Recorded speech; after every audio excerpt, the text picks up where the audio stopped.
اعوذ باللہ من الشیطان الرجیم بسم اللہ الرحمن الرحیم الحمدللہ کفا الصلاۃ والسلام علیکم محمد مصطفیٰ و عباد اللہ الصالحین اصطفیٰ مواد. ہم پچھلی نشست میں 49 تک پہنچے تھے، 49 تک پہنچے تھے. اب یہ ہم 50ویں نشست شروع کرنے جا رہے ہیں.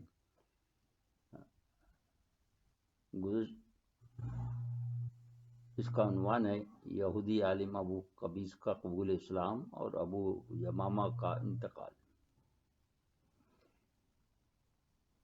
اور یہ شروع ہوتا ہے پہلی ہجری کے بعد سے. گزشتہ نشست میں ہم اس معاہدے تک پہنچے تھے جو حضور نے یثرب کے تمام فریقوں کے درمیان کرایا تھا. اکثر مورخین نے اس کو دنیا کا پہلا تحریری دستور قرار دیا جس میں پہلی مرتبہ تمام قوموں کے مفادات کا خیال رکھتے ہوئے انسانیت کو ایک مرکز پر جمع کرنے کی کوشش کی گئی، ورنہ اس سے پہلے تو جس کی لاٹھی اس کی بھینس کا قانون نافذ تھا. بڑے قبائل چھوٹے قبائل کو خاطر میں لانا تو کجا، چھوٹے قبائل کو ستانا اپنا حق سمجھتے تھے. دور کیوں جائیں، مساوات کے چیمپئن جب ہندوستان پر حکمراں تھے تو انہوں نے راجا اور جاگیرداروں کا ایک طبقہ اگایا تھا اور ان کے ظلم کی کوئی داد فریاد نہیں تھی. آج سے 1400 سال پہلے ایسا فراغ دلانہ رویہ بذات خود کسی موضوع سے کم نہ تھا، مگر اس کے باوجود انہوں نے حضور کو نبی مان کر نہیں دیا، بلکہ ضد میں کفار مکہ کے حامی اور حلیف اندرونی طور پر بنے رہے، کیونکہ دونوں کے مفادات یکجا تھے. حالانکہ حضور صلی اللہ علیہ وآلہ وسلم نے انہیں اس معاہدے میں صاحب ایمان لوگوں میں شامل کیا تھا، مگر حسد نے ان سے شاید یہ سوچنے سمجھنے کا شعور ہی چھین لیا تھا. لہذا وہ حلیف ہوتے ہوئے بھی حضور صلی اللہ علیہ وسلم اور عالم اسلام کے خلاف ریشہ دوانیوں میں مصروف رہے، اور آج بھی جنہوں نے انہیں بار بار تاراج کیا اور کروڑوں کے حساب سے قتل عام کیا، وہ اب بھی ان کے زیادہ قریب ہیں جنہوں نے انہیں برابری دی، وہ دشمن ہی رہے. انہیں وہ چند سو آدمیوں کا قتل اور تاراجی تو یاد ہے جو کہ انہی کے قانون کے مطابق ان کے بار بار کی بدعہدیوں کی بنا پر انہی کے مقرر کردہ سالس کے فیصلے کے مطابق ہوئی، اور یہ یثرب آج بھی اسرائیل کے نقشے میں شامل ہے، جبکہ بقول ان کے اللہ تعالیٰ نے جو زمین ان کو عطا فرمائی تھی اس میں یثرب کبھی اس کا حصہ نہ تھا. انشاءاللہ یہ تمام ذکر بعد میں آئے گا. آئیے اب آگے بڑھتے ہیں. ایک اور یہودی عالم میں دین کا قبول اسلام. ابن اسحاق رحمہ اللہ تعالیٰ نے کہا ہے کہ یہودیوں میں ایک عالم اور زاہد تھے جن کا نام ابو قبیس بن ابی انس تھا. وہ بڑے زاہد و عابد تھے. جب انہوں نے دیکھا کہ یہودی دین موسیٰ سے کافی ہٹ گئے ہیں تو انہوں نے خود کو تارک الدنیا بنا لیا. ان کے پاس ایک بہت بڑا باغ تھا، وہیں وہ گوشہ نشین ہو گئے اور خود کو دین ابراہیمی کا پیرو کہنے لگے. حتیٰ کہ حضور مدینہ پہنچے، شدہ یہ خبر ان تک بھی پہنچی. وہ ایک دن حاضر خدمت ہوئے. انہیں اللہ تعالیٰ نے ہدایت سے نوازنا چاہا تو ان پر وہ تمام علامتیں روز روشنی کی طرح عیاں ہو گئی جو کہ حضور صلی اللہ علیہ وآلہ وسلم کی پیشانی اور قوائف میں شامل تھیں. کیونکہ یہ صاحب علم تھے اور تعصب اور حسد جیسے مرض سے بھی پاک تھے، لہذا ان کے لیے حق تک رسائی مشکل نہ تھی.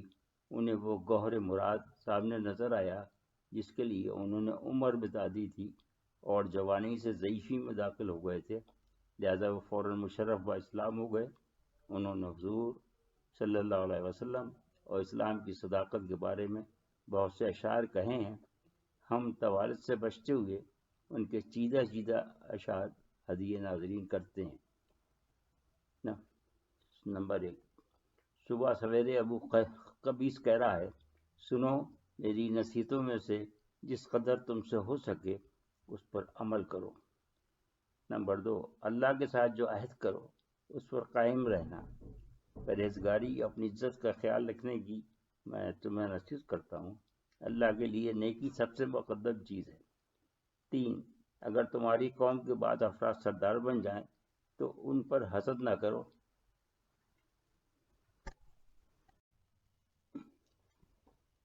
سرداری تو تمہیں نصیب ہو تو تم انصاف سے کام لو. 4.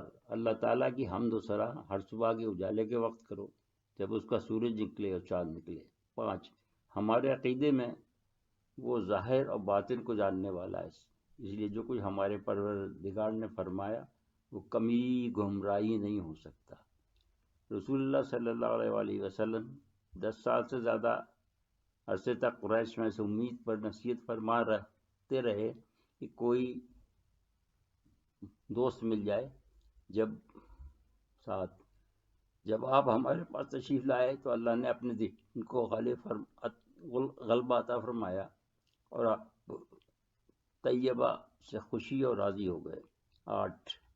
آپ نے ایسا دوست پا لیا جس میں آپ کی غریب الوطنی کو اطمینان حاصل ہوا.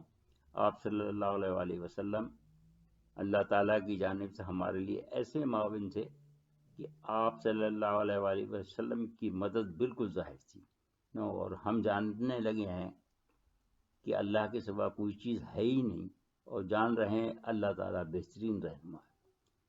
11. خدا کی قسم کوئی جوان مرد اس بات کو نہیں جانتا کہ وہ لغزشوں سے کیسے بچے جب تک کہ اللہ کوئی بچانے والا سبب اس کے لیے نہ فراہم کر دے. 12. کھجور کا کھڑا سیراب درخت اپنے مالک کو کوئی فائدہ نہیں دیتا جب وہ ہلاک ہو رہا ہو. سن ہجری کی ابتدا. حضور صلی اللہ علیہ وآلہ وسلم سے پہلے مختلف سن عرب میں رائج تھے اور حرام مہینوں میں جیسا ضرورت ہوتی تھی وہ ترمیم کرتے رہتے تھے. حضرت عمر کے دور خلافت میں صحابہ کرام کے سامنے یہ مسئلہ زیر بحث آیا کہ وہ واقعات کے اندراج کے لیے کون سا سن استعمال کریں اور کہاں سے شروع ہو.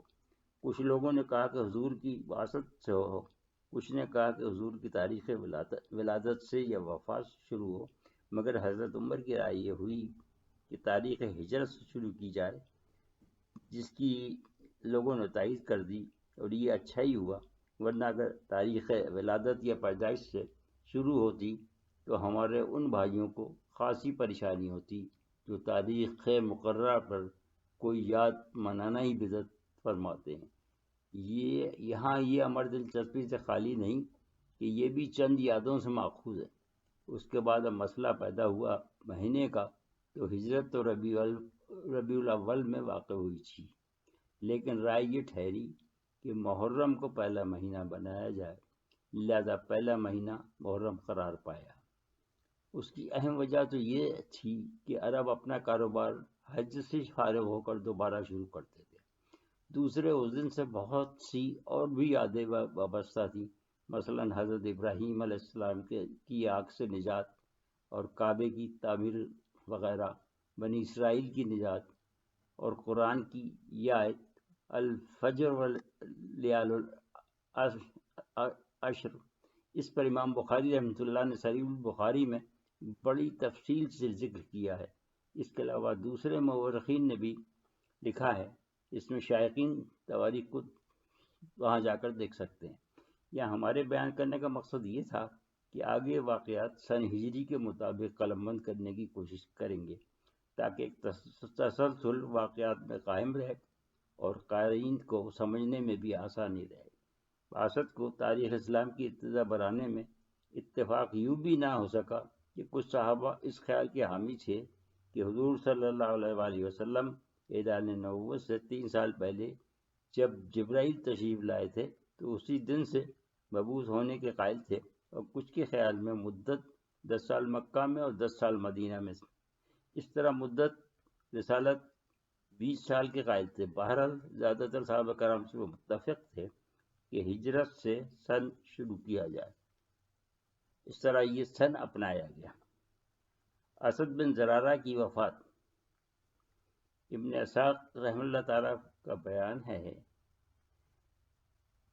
کہاں انہی مہینوں میں جبکہ مسجد زیر تعمیر تھی، ابو امامہ اسد بن زرارہ کا انتقال گلے یا پھیپھڑے کی کسی بیماری کے باعث ہوا. کچھ لوگوں کا کہنا ہے کہ خناق کی بیماری سے جاں بحق ہوئے، کچھ کا خیال ہے کہ شہقہ یعنی کالی کھانسی سے، لیکن اس پر سب متفق ہے کہ وہ پہلی موت تھی جو کہ مدینے میں حضور کی آمد کے بعد واقع ہوئی، اور اس سے یہودیوں کو یہ پروپگنڈا کرنے کا ایک موقع ہاتھ آ گیا کہ یہ کیسے نبی ہیں جو اپنے ایک انتہائی وفادار ساتھی کو نہیں بچا سکے۔ وہ خود یہ بھول گئے کہ جب حضرت موسیٰ علیہ السلام چند چیدہ ہمراہیوں کو لے گئے اور کوہ طور پہ گئے، اور ان پر اللہ تعالیٰ نے ان کی کرتوتوں کی بنا پہ موت طاری کر دی، تو حضرت موسیٰ پہ کیا گزری۔ بہرحال اس سے حضور کو بہت صدمہ پہنچا کہ ابو امامہ ان لوگوں میں سے تھے جنہوں نے اقوا کے مقام پر حضور کے ہاتھ پر بیعت کی تھی، اور وہ اپنے قبیلے کے حضور کی طرف سے نقیبی بنائے گئے تھے، اور جن کے گھر پر مبلغ اسلام آ کر ٹھہرے۔ اس پر اظہار تاسف کرتے ہوئے حضور نے فرمایا کہ ابو امامہ رضی اللہ تعالیٰ عنہ کی موت اس وقت بری ہوئی کیونکہ یہودی اور عرب میرے مخالف ہیں، کہہ رہے ہیں کہ میں اگر نبی ہوتا تو میرا ساتھی کیوں مرتا۔ حالانکہ اپنی یا اپنے ساتھی کی موت کو روک دینا ایسی کوئی چیز اللہ تعالیٰ کی طرف سے میرے قبضہ قدرت میں نہیں ہے۔